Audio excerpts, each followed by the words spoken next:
ಸ್ನೇಹಿತರೆ, ಮೀಡಿಯಾ ಮಾಸ್ಟರ್ಸ್ಗೆ ಸ್ವಾಗತ, ಸುಸ್ವಾಗತ.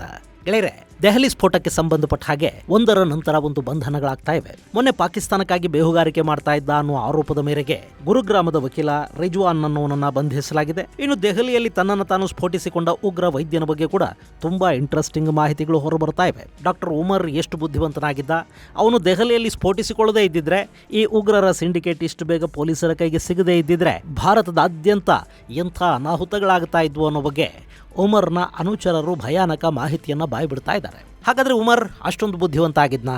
ಅವನ ಜೊತೆ ಯಾವಾಗಲೂ ಇರ್ತಾ ಇದ್ದ ಆ ಸೂಟ್ ಕೇಸಲ್ಲಿ ಏನಿತ್ತು?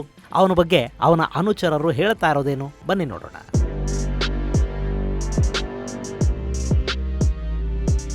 ಗೆಳೆಯರೆ, ಒಂದು ಕೈಯಲ್ಲಿ ಕುರಾನ್, ಮತ್ತೊಂದು ಕೈಯಲ್ಲಿ ಕಂಪ್ಯೂಟರ್. ಇದು ಕೆಲ ವರ್ಷಗಳ ಹಿಂದೆ ಭಾರತದ ಮುಸಲ್ಮಾನ ಯುವಕರಿಗೆ ಪ್ರಧಾನಿ ನರೇಂದ್ರ ಮೋದಿ ಅವರು ಕೊಟ್ಟಿದ್ದ ಕರೆ. ಎಷ್ಟು ಸುಂದರವಾದ ಕಲ್ಪನೆ ನೋಡಿ. ಭಾರತ ಯಾರ ಧಾರ್ಮಿಕ ಹಕ್ಕುಗಳನ್ನ, ಅವಕಾಶಗಳನ್ನ ಕಿತ್ಕೊಳ್ಳೋದಿಲ್ಲ. ಮತಾಚರಣೆಯ ಜೊತೆ ಬೇರೆ ಜ್ಞಾನವನ್ನು ಕೂಡ ಬೆಳೆಸ್ಕೊಳ್ಳಿ, ದೇಶದ ಅಭಿವೃದ್ಧಿಗೆ ನಿಮ್ಮ ಕೈಲಾದ ಕೊಡುಗೆ ಕೊಡಿ ಅನ್ನೋದು ಅವತ್ತು ಭಾರತದ ಪ್ರಧಾನಿ ಹೇಳಿದ್ದ ಮಾತಾಗಿತ್ತು. ಅದನ್ನು ಯಾರ್ಯಾರು ಹೇಗೆ ಅರ್ಥ ಮಾಡ್ಕೊಂಡ್ರೋ ಗೊತ್ತಿಲ್ಲ.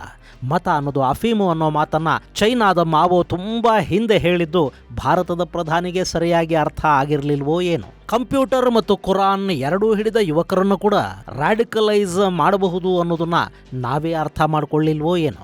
ಇವತ್ತು ಉಗ್ರವಾದದ ಹುಚ್ಚ ಹತ್ತಿಸ್ಕೊಂಡು ಸಿಕ್ಕಿ ಬೀಳ್ತಾ ಇದ್ದಾರಲ್ಲ, ಅವರೆಲ್ಲ ಕಂಪ್ಯೂಟರ್ ಮತ್ತು ಕುರಾನ್ ಎರಡನ್ನೂ ಕೈಯಲ್ಲಿ ಹಿಡ್ಕೊಂಡವ್ರೆ. ಅವರೆಲ್ಲ ವಿದ್ಯಾವಂತರೇ, ಬುದ್ಧಿವಂತರೇ. ಸಮಸ್ಯೆ ಶುರುವಾಗಿರೋದು ಈ ಕಲಿತ ಉಗ್ರರಿಂದ.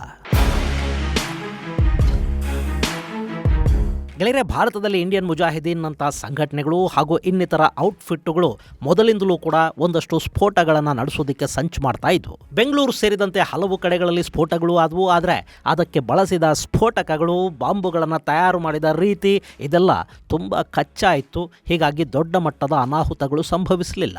ಅವತ್ತಿನ ಸ್ಫೋಟಗಳ ಹಿಂದಿದ್ದವರು ಕಂಪ್ಯೂಟರ್ ಜ್ಞಾನವನ್ನು ಪಡ್ಕೊಂಡವರಲ್ಲ. ಅವರಲ್ಲಿ ಬಹುತೇಕರು ಅನ್ಎಜುಕೇಟೆಡ್ಗಳಾಗಿದ್ರು. ಆದರೆ ಈಗ ಸ್ಫೋಟಕಗಳ ಶಕ್ತಿ ಹೆಚ್ಚಾಗಿದೆ. ಯಾಕೆಂದ್ರೆ ಅವುಗಳನ್ನ ತಯಾರು ಮಾಡ್ತಾ ಇರೋರು ವಿದ್ಯಾವಂತರು, ವೈಟ್ ಕಾಲರ್ ಜನ, ಕಂಪ್ಯೂಟರ್ ಕಲಿತವರು. ಗೆಳೆಯರೆ, ಮೊನ್ನೆ ದೆಹಲಿಯಲ್ಲಿ ಸ್ಫೋಟ ನಡೀತಲ್ಲ, ಅದರ ಹಿಂದೊಂದು ಫ್ರಸ್ಟ್ರೇಷನ್ ಇತ್ತು. ಅಲ್ಲಿ ತಮ್ಮ ಬಣ್ಣ ಬಯಲಾಗ್ತಿದೆ ಅನ್ನುವ ಮತ್ತು ತಮ್ಮ ಪ್ಲಾನ್ ವಿಫಲವಾಗ್ತಿದೆ ಅನ್ನುವ ಅಸಹನೆ ಇತ್ತು. ಜಮ್ಮು ಕಾಶ್ಮೀರದ ಪೊಲೀಸರು ಡಾಕ್ಟರ್ ಸಿಂಡಿಕೇಟ್ನ ಒಬ್ಬೊಬ್ಬರನ್ನೇ ಬಂಧಿಸ್ತಾ ಹೋಗ್ತಾ ಇದ್ದಂತೆ ಇನ್ನು ಆಟ ಮುಗಿತು ಅನ್ನೋ ಹತಾಶೆಯಲ್ಲಿ ಡಾಕ್ಟರ್ ಉಮರ್ ನಬಿ ದೆಹಲಿಯಲ್ಲಿ ತನ್ನನ್ನು ತಾನು ಸ್ಫೋಟಿಸಿಕೊಳ್ಳುವ ನಿರ್ಧಾರಕ್ಕೆ ಬಂದ. ಆದರೆ ಉಮರ್ ಹೀಗೆ ಸಾಯದೇ ಇದ್ದಿದ್ರೆ ಅವನು ಭಾರತದ ಅತ್ಯಂತ ನಟೋರಿಯಸ್ ಉಗ್ರ ಅನ್ನಿಸ್ಕೊಳ್ತಾ ಇದ್ದ. ಅವನು ಅರೆಸ್ಟ್ ಆಗಿ ಜೈಲು ಸೇರಿದ್ರೂ ಕೂಡ ಅಲ್ಲಿಂದಲೇ ತನ್ನ ನೆಟ್ವರ್ಕ್ ಅನ್ನು ಬೆಳೆಸ್ತಾ ಇದ್ದ. ಜೈಲನ್ನೇ ಕಾರ್ಯಾಲಯ ಮಾಡಿಕೊಂಡು ಭಾರತದಾದ್ಯಂತ ತನ್ನ ಚಟುವಟಿಕೆಗಳನ್ನು ವಿಸ್ತರಿಸ್ತಾ ಹೋಗೋ ಸಾಧ್ಯತೆ ಕೂಡ ಇತ್ತು. ಅವನಿಗೆ ಆ ಬುದ್ಧಿವಂತಿಕೆ ಇತ್ತು. ಅವನು ಬಾಂಬುಗಳನ್ನು ತಯಾರು ಮಾಡೋದ್ರಲ್ಲಿ ತುಂಬಾ ಪರಿಣತಿಯನ್ನು ಪಡ್ಕೊಂಡಿದ್ದ ಅನ್ನೋ ಮಾಹಿತಿ ಈಗ ಅವನ ಸಹಚರರಿಂದ ಹೊರಬೀಳ್ತಾ ಇದೆ.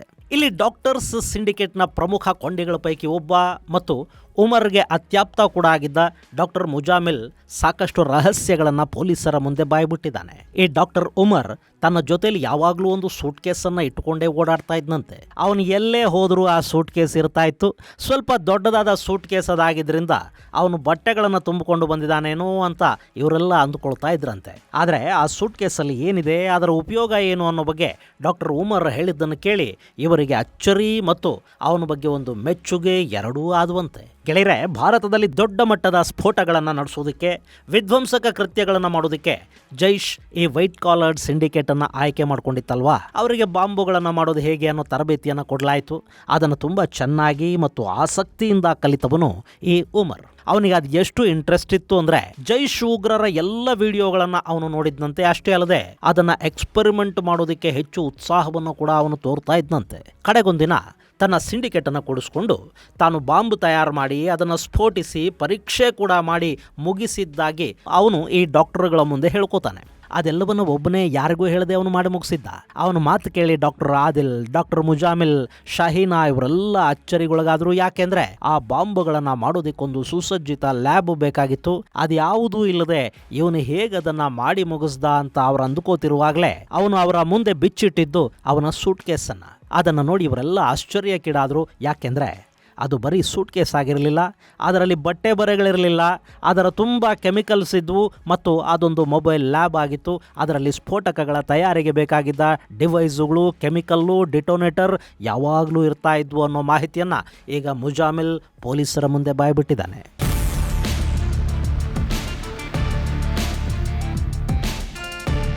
ಗೆಳೆಯರೆ, ಇವತ್ತು ಅಲ್ ಖೈದಾ, ಇಸ್ಲಾಮಿಕ್ ಸ್ಟೇಟ್ನಂಥ ಉಗ್ರ ಸಂಘಟನೆಗಳಿವೆ ನೋಡಿ, ಅವು ವಹಾಬಿ ಸಿದ್ಧಾಂತವನ್ನು ಅಳವಡಿಸಿಕೊಂಡ ಸಂಘಟನೆಗಳು. ಅಲ್ ಖೈದಾ ಅಂದರೆ ಅರಬ್ಬಿ ಭಾಷೆಯಲ್ಲಿ ದಿ ಬೇಸ್ ಅಂತ ಅರ್ಥ. ಅದರ ಮೂಲ ಅರಬ್. ಈ ಸಂಘಟನೆಯ ಮೂಲ ಕೂಡ ಅರಬ್ಬೆ. ಅದು ಅರಳಿದ್ದು ಮಾತ್ರ ಮಧ್ಯಪ್ರಾಚ್ಯದಲ್ಲಿ. ಇನ್ನು ಐಸಿಸ್ ಕೂಡ ವಹಾಬಿ ಬೇರುಗಳ ಮೇಲೆ ಬೆಳೆದು ನಿಂತ ಉಗ್ರ ಸಂಘಟನೆ. ಇನ್ನು ಜೈಷ್, ಲಷ್ಕರ್ ಮುಂತಾದ ಸಂಘಟನೆಗಳು ದಿಯೋಬಂದ್ ಇಸ್ಲಾಮನ್ನು ಫಾಲೋ ಮಾಡಿದರೂ ಕೂಡ ಉಗ್ರವಾದದ ವಿಷಯಕ್ಕೆ ಬಂದರೆ ಅವರು ಅಲ್ ಖೈದಾ ಮಾಡೆಲ್ ಅನ್ನೇ ಅನುಸರಿಸ್ತಾರೆ. ಆದರೆ ಈ ಉಮರ್ ಅಲ್ ಖೈದಾ ಅಲ್ಲದೆ ಐಸಿಸ್ ಅಂದರೆ ಇಸ್ಲಾಮಿಕ್ ಸ್ಟೇಟ್ ಕಡೆಗೆ ಹೆಚ್ಚು ಆಕರ್ಷಿತನಾಗಿದ್ದ. ಅವನಿಗೆ ಕೆಮಿಕಲ್ಸ್ ಬಗ್ಗೆ ವಿಪರೀತ ಮಾಹಿತಿ ಇತ್ತು. ಅದನ್ನು ನೋಡಿದ ನಂತರ ಬಾಂಬುಗಳನ್ನು ತಯಾರು ಮಾಡೋ ಜವಾಬ್ದಾರಿಯನ್ನು ಇಡೀ ತಂಡ ಈ ಉಮರ್ಗೆ ವಹಿಸಿಕೊಡ್ತು.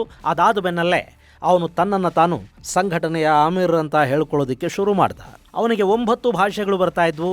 ಅವನು ಕಡಿಮೆ ಮಾತಾಡ್ತಾ ಇದ್ದ. ಆದರೆ ಯಾರನ್ನು ಬೇಕಾದರೂ ರಾಡಿಕಲೈಸ್ ಮಾಡೋ ಮಾತಿನ ಸಾಮರ್ಥ್ಯ ಅವನಲ್ಲಿತ್ತು ಅಂತ ಮುಜಾಮಿಲ್ ಅಧಿಕಾರಿಗಳ ಮುಂದೆ ಬಾಯ್ಬಿಟ್ಟಿದ್ದಾನೆ. ಸ್ನೇಹಿತರೆ, ಮೊನ್ನೆ ಏಜೆನ್ಸಿಗಳು ಹಾಗೂ ಜಮ್ಮು ಕಾಶ್ಮೀರದ ಪೊಲೀಸರು ಅತ್ಯಂತ ದಕ್ಷತೆಯಿಂದ ಕೆಲಸ ಮಾಡದೇ ಇದ್ದಿದ್ರೆ ಈ ಸಿಂಡಿಕೇಟ್ ತನ್ನ ಟಾಸ್ಕನ್ನು ಪೂರೈಸಿ ದೇಶ ಬಿಡೋದು ಅಥವಾ ಯಾರಿಗೂ ಅನುಮಾನ ಬಾರದ ಹಾಗೆ ತಮ್ಮ ಕೆಲಸಗಳನ್ನು ತಾವು ಮಾಡ್ತಾ ಉಗ್ರ ಚಟುವಟಿಕೆಗಳನ್ನು ಮುಂದುವರಿಸುವ ಕೆಲಸನೂ ಮಾಡ್ತಾ ಹೋಗ್ತಾ ಇತ್ತು.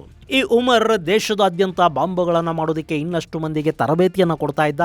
ತಾನು ಕೂಡ ಬಾಂಬುಗಳನ್ನು ತಯಾರು ಮಾಡಿ ವಿತರಿಸುವ ಕೆಲಸವನ್ನು ಮಾಡ್ತಾ ಹೋಗ್ತಾ ಇದ್ದ. ಯೋಚನೆ ಮಾಡಿ, ದೇಶದ ತುಂಬ ಇಂಥ ಸಿಂಡಿಕೇಟುಗಳು ಶುರುವಾಗಿ ಒಂದೇ ಬಾರಿ ದೇಶದ ನಾನಾ ಕಡೆಗಳಲ್ಲಿ ಸ್ಫೋಟಗಳನ್ನು ಮಾಡೋದಕ್ಕೆ ಶುರು ಮಾಡಿಬಿಟ್ರೆ ಅವರನ್ನು ನಿಯಂತ್ರಿಸೋದಕ್ಕೆ ನಮ್ಮ ಪೊಲೀಸರಿಗೆ ಸಾಧ್ಯನೇ ಆಗ್ತಾ ಇರಲಿಲ್ವೇನೋ. ಆದರೆ ಅಷ್ಟರಲ್ಲಿ ತಂಡದ ಒಬ್ಬೊಬ್ಬರೇ ಅರೆಸ್ಟ್ ಆಗೋದಕ್ಕೆ ಶುರುವಾಗಿದ್ದಾರೆ. ಇನ್ನು ಪೊಲೀಸರು ತನ್ನ ಬಳಿಗೂ ಬರ್ತಾರೆ ಅನ್ನೋದು ಉಮರ್ಗೆ ಅರ್ಥ ಆಗಿದೆ. ಹೀಗಾಗಿ ಬೇರೆ ದಾರಿ ಕಾಣದೆ ಅವನು ತನ್ನನ್ನು ತಾನು ಸ್ಫೋಟಿಸಿಕೊಂಡಿರುವ ಸಾಧ್ಯತೆಗಳಿವೆ. ಇನ್ನು ಈ ಪ್ರಕರಣಕ್ಕೆ ಸಂಬಂಧಪಟ್ಟ ಹಾಗೆ ಡಾಕ್ಟರ್ ಉಮರ್ಗೆ ಸಹಕಾರ ನೀಡಿದ್ದ ಮತ್ತೊಬ್ಬ ವ್ಯಕ್ತಿಯನ್ನ NIA ಬಂಧಿಸಿದೆ. ಹರಿಯಾಣದ ಫರೀದಾಬಾದ್ನ ದೌಜ್ ನಿವಾಸಿ ಶೋಯಬ್ ಅನ್ನೋನನ್ನ ಈಗ NIA ಅಧಿಕಾರಿಗಳು ತಮ್ಮ ವಶಕ್ಕೆ ತಗೊಂಡಿದ್ದಾರೆ. ಈ ಪ್ರಕರಣದಲ್ಲಿ ಇಲ್ಲಿವರೆಗೆ ಅರೆಸ್ಟ್ ಆಗಿರೋವರ ಪೈಕಿ ಇವನು 7ನೇಯವನು. ಇವನಿಗೂ ಮೊದಲು Mulla Irfan, doctor Muzammil, doctor Adil, doctor Shaheen, Jasir Bilal Wani, Rashid Ali ಮುಂತಾದವರನ್ನು ಕಸ್ಟಡಿಗೆ ತೆಗೆದುಕೊಳ್ಳಲಾಗಿದೆ. ಹಾಗೆಯೇ ಇಡಿ ಅಲ್ ಫಲ್ಹಾದ ಮುಖ್ಯಸ್ಥನನ್ನು ಬಂಧನಕ್ಕೀಡು ಮಾಡಿದೆ. ಸೊ ಈಗ ಡಾಕ್ಟರ್ ಉಮರ್ಗೆ ಲಾಜಿಸ್ಟಿಕ್ಸ್ ನೆರವನ್ನು ಕೊಟ್ಟ ಅನ್ನೋ ಕಾರಣದಿಂದ ಹರಿಯಾಣದ 32 ವರ್ಷ ವಯಸ್ಸಿನ ಶೋಯಬ್ ಅನ್ನೋನನ್ನು ಬಂಧನಕ್ಕೀಡು ಮಾಡಿದ್ದಾರೆ. ಹಾಗೆಯೇ ಜಸೀರ್ ಬಿಲಾಲ್ ವಾನಿಯ ಕಸ್ಟಡಿ ಅವಧಿಯನ್ನು ವಿಸ್ತರಿಸಿರುವ ನ್ಯಾಯಾಲಯ NIA ತನಿಖಾಧಿಕಾರಿಗಳ ಮನವಿಯನ್ನು ಪುರಸ್ಕರಿಸಿದೆ. ಇನ್ನು ಇದರ ಜೊತೆ NIA ಜಮ್ಮು ಕಾಶ್ಮೀರ, ಹರಿಯಾಣ, ಉತ್ತರಾಖಂಡ್, ಹಿಮಾಚಲ, ದೆಹಲಿ, ಉತ್ತರ ಪ್ರದೇಶ, ಮಧ್ಯಪ್ರದೇಶ, ಮಹಾರಾಷ್ಟ್ರ, ರಾಜಸ್ಥಾನಗಳಲ್ಲಿ ಕೂಡ ತನಿಖೆಯನ್ನು ಮಾಡ್ತಾ ಇದೆ. ಆರೋಪಿಗಳ ಜೊತೆಯಲ್ಲಿ ಯಾರೆಲ್ಲ ಸಂಬಂಧ ಹೊಂದಿದ್ರು ಅವರನ್ನು ಹಿಡ್ಕೊಂಡು ಬಂದು ವಿಚಾರಣೆಗೆ ಈಡು ಮಾಡ್ತಾ ಇದ್ದಾರೆ. ಅಲ್ಲಿ ಮತ್ತಷ್ಟು ಬಂಧನಗಳಾಗುವ ಸಾಧ್ಯತೆಗಳು ಕೂಡ ಕಾಣ್ತಾ ಇವೆ.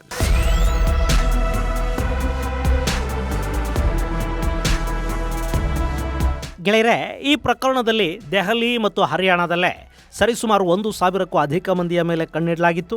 ಅದರಲ್ಲಿ ಕೆಲವರನ್ನ ವಿಚಾರಣೆಗೆ ಒಳಪಡಿಸಿ ಬಿಡುಗಡೆ ಮಾಡಲಾಗಿದೆ. ಇನ್ನು ಡಾಕ್ಟರ್ ಶಾಹೀನಾ ಸಂಪರ್ಕದಲ್ಲಿದ್ದವರಿಗಾಗಿ ತೀವ್ರ ಶೋಧ ಕಾರ್ಯ ಮುಂದುವರಿತಾ ಇದೆ. ಮಹಿಳಾ ಜಿಹಾದಿ ಗ್ಯಾಂಗ್ ಅನ್ನು ಕೂಡ ಆದಷ್ಟು ಬೇಗ ಬಂಧಿಸುವ ವಿಶ್ವಾಸದಲ್ಲಿ NIA ಇದೆ. ಇನ್ನು ಅವಳನ್ನು ಅಲ್ಫಲ್ ಹಾಗೆ ಕರ್ಕೊಂಡು ಹೋಗಿ ಅಲ್ಲಿನ ಸ್ಟಾಫ್ ಮುಂದೆ ವಿಚಾರಣೆಗೆ ಒಳಪಡಿಸಿದ್ದಾರೆ. ಅಂದರೆ ಅವಳು ಹೇಳಿರೋ ಮಾಹಿತಿ ಎಷ್ಟು ಸರಿ ಇದೆ ಅನ್ನೋದನ್ನು ಕ್ರಾಸ್ ಚೆಕ್ ಮಾಡ್ಕೊಳ್ಳೋ ಪ್ರಯತ್ನವನ್ನು ತನಿಖಾ ತಂಡಗಳು ಮಾಡಿವೆ. ಇನ್ನು ದೆಹಲಿಯ ಸ್ಫೋಟ ಪ್ರವಾಸಿಗರ ಆಗಮನದ ಮೇಲೆ ಯಾವ ಪರಿಣಾಮವನ್ನು ಬೀರಿಲ್ಲ. ಅಷ್ಟೇ ಅಲ್ಲ, ಡಿಸೆಂಬರಲ್ಲಿ ಆಗಬೇಕಾಗಿದ್ದ ಟ್ರಂಪ್ ಭೇಟಿ ಕೂಡ ಯಥಾ ಪ್ರಕಾರ ಮುಂದುವರಿತಾ ಇದೆ. ಅದನ್ನು ಡಿಸ್ಟರ್ಬ್ ಮಾಡೋದಕ್ಕೆ ಕೂಡ ಈ ಸ್ಫೋಟದಿಂದ ಸಾಧ್ಯ ಆಗಿಲ್ಲ. ಇನ್ನು ಭಾರತದಲ್ಲಿ ಇಂಥ ದಾಳಿಗಳನ್ನು ಪಾಕಿಸ್ತಾನ ಇವತ್ತಿನಿಂದ ಮಾಡಿಸ್ತಾ ಇಲ್ಲ. ಪಾಕಿಸ್ತಾನ ಅನ್ನೋ ದೇಶ ಹುಟ್ಟಿದ ದಿನದಿಂದಲೂ ಭಾರತಕ್ಕೆ ಉಗ್ರರ ಕಾಟ ತಪ್ಪಿದ್ದಲ್ಲ.